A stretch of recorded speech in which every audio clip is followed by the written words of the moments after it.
Welcome to this explainer.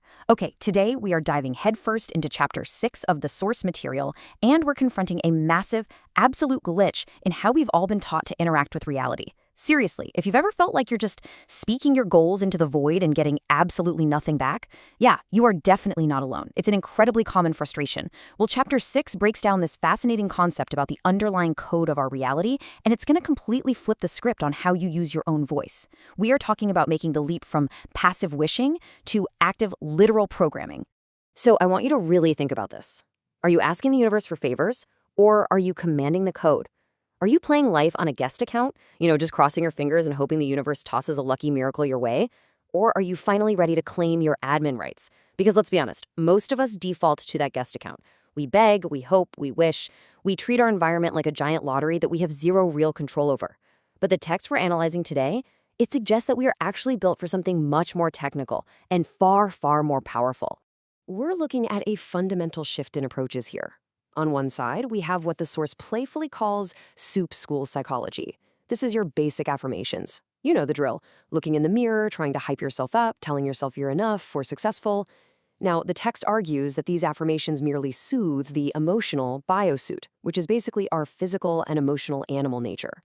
It might make you feel better temporarily, but it doesn't actually change the underlying reality.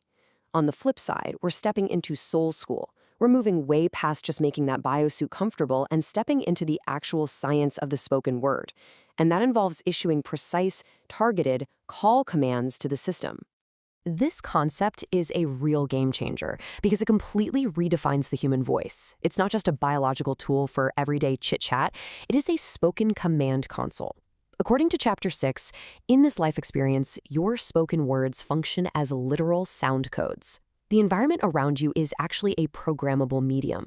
When you speak with true authority, you aren't just vibrating air molecules and making random noise. You are acting as a co-coder. You're using your voice to issue decrees that the local environment is fundamentally programmed to obey. Your voice is the actual mechanism that interfaces with the local code of reality. To make this concrete, the source shares this great anecdote about a 20-year-old character named Diesel. Now, Diesel is a bit of a skeptic. He had been super diligent, doing daily affirmations, confidently declaring himself a millionaire, but his bank account simply didn't get the memo. Why?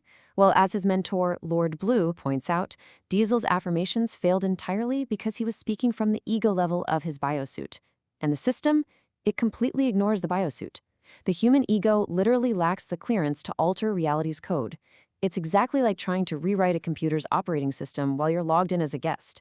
It simply will not compute. Section: Claiming your admin rights. So the crucial point here is figuring out how to stop begging from that ego level and start operating from the main account. If the biosuit has zero admin rights, how do we log in? The answer lies in what the text calls your causal presence. Think of this as the main account. This is the divine admin of your specific instance of life. To issue a successful call command, one that actually moves energy and shifts your reality, you must announce the arrival of this causal presence.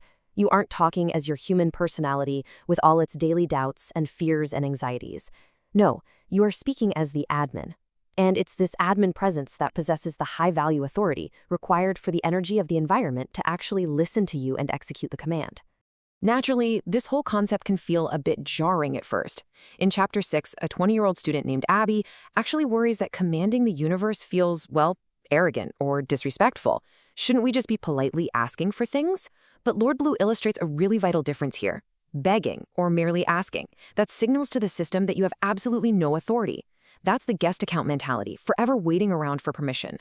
Decreeing, on the other hand, is what a true co-coder does. It submits the proper ticket to the system to release what the text calls glow power.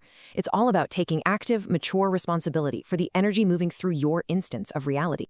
Section: The causal syntax.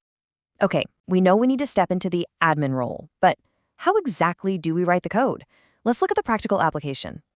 Just as another 20-year-old student named Evan learns in this chapter, you have to structure the code with a very specific two-step syntax. Step 1, you start with the prefix causal. Think of this as your login credential. Step 2, you immediately follow it with the specific system update you require.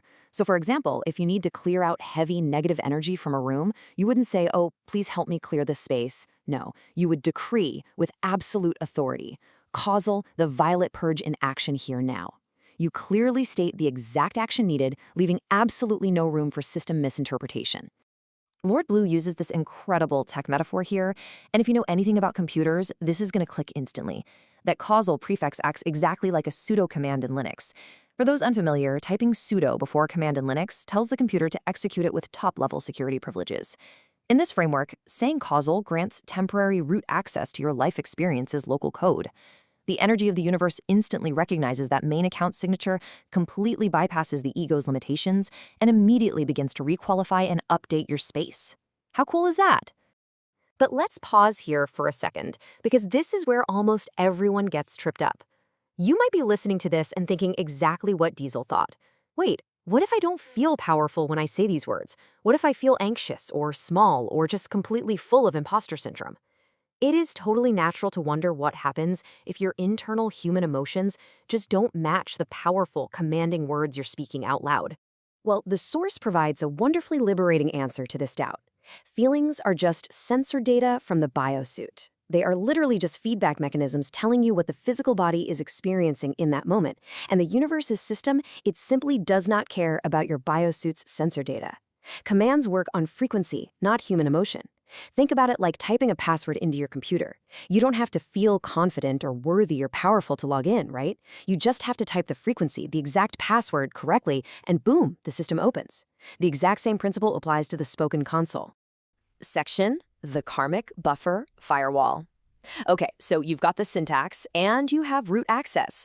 But before you go trying to hack reality, we need to understand the universe's built-in safety mechanisms. The system features a robust karmic buffer firewall designed to protect the integrity of the whole network. If you try to use the CAUSL syntax from a place of ego greed, like just trying to hoard resources for your biosuit, or much worse, to harm or manipulate another player, the system immediately returns an access denied. It simply won't execute the code. Furthermore, trying to repeatedly misuse this root access creates a data knot on your own karmic ledger. This is essentially a corrupted file in your own code that you are eventually going to have to clear and troubleshoot yourself. Remember, you are meant to bring order to chaos, not become a cipher for negativity. Which brings us to a massive mindset shift. You are a code coder.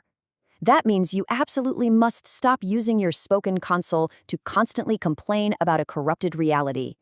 Every single time you complain, you are just describing your system lag. And guess what? That only reinforces that very lag in the code. To step fully into your admin rights, you must start actively coding the light to solve your problems. Stop narrating the glitches and start programming your victory. And this brilliantly brings together the entire lesson we've covered today from Chapter 6. Your voice is the keyboard. The prefix causal is the enter key. Every single word you speak is actively either coding a better, higher functioning reality, or it is corrupting the one you currently have. It is a constant, ongoing process of programming.